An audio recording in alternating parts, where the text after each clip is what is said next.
शोम्पेन आदिवासी समूह 2011 में इनकी संख्या थी 229। ये दुनिया की सबसे ज्यादा अलग थलग आदिवासी समुदाय में से है। ये बसते हैं भारत के निकोबार द्वीप समूह में। अगर इन 200 लोगों के पास वाकई भाषा हो तो वो जानना चाहेंगे कि विकास आपका होने वाला है, यहाँ तक कि देश आपका है, लेकिन विकास के नाम पर हमारे जंगल, हमारा अधिवास, हमारी प्रकृति क्यों छीनी जा रही है, बेची जा रही है। इसी को राहुल गांधी ने इकोलॉजिकल थेफ्ट कहा। ये बहुत बड़ा आरोप है जो लीडर ऑफ अपोजिशन ने कहा।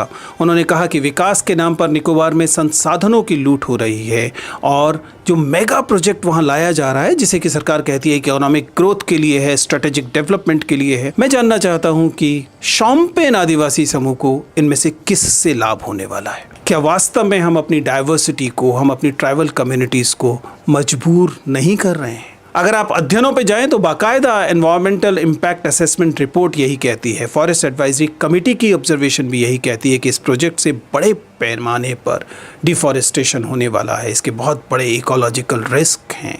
और सच्चाई ये है कि जिसे हम बायोस्फीयर रिजर्व कहते हैं, जिसे यूनेस्को ने माना है कि वो ग्लोबली इंपॉर्टेंट इकोसिस्टम है, वहाँ पर कटाई होगी। वहाँ पर कई ऐसी स्पीशीज जो केवल वहीं पाई जाती हैं, वे समाप्त हो सकती हैं। और जाहिर है कि ये जो ट्राइबल ग्रुप है और इसके अलावा जो वहाँ सेटलर्स निकोबारी आदिवासी लोग हैं, वे लगातार इस प्रोजेक्ट के खिलाफ हैं।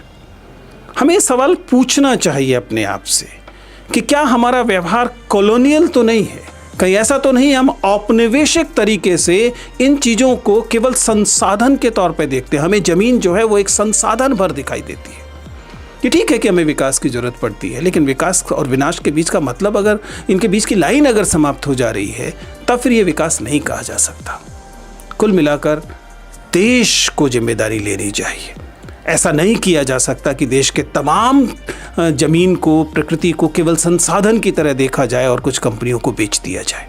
क्योंकि कल को अगर ये जंगल नहीं बचेंगे, ये ज़मीन नहीं बचेगी, आदिवासी नहीं बचेंगे, तो जो कुछ भी बचेगा वो भले ही कुछ हो, देश नहीं होगा।